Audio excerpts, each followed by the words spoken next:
Imagine a place where the air bites with such ferocity that breath turns to frost before it leaves the lips, where the ground is cloaked in unyielding ice, and a howling wind carries whispers of regret.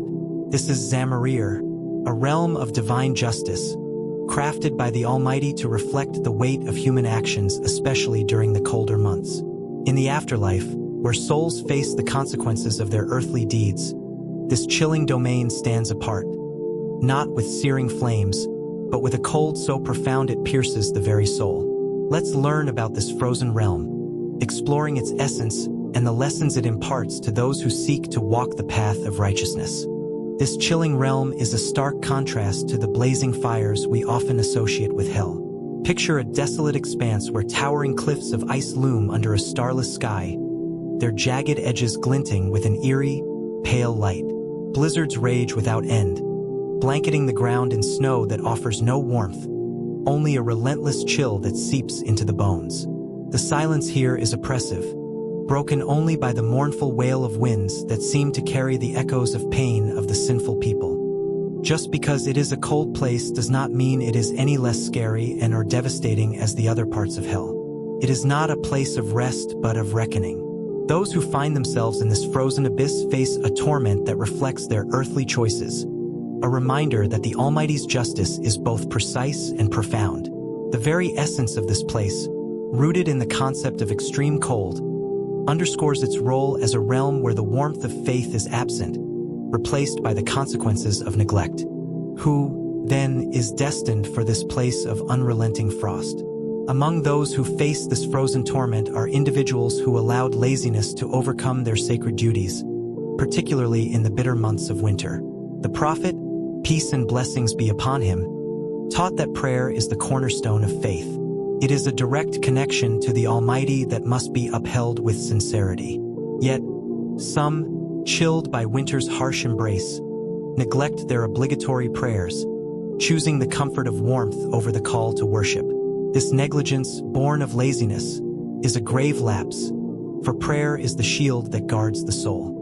Those who abandon it in the face of winter's cold risk the far greater chill of this icy place, where their indifference is met with a cold that never relents. However, this place isn't only for the people who were lazy in prayers during the winters.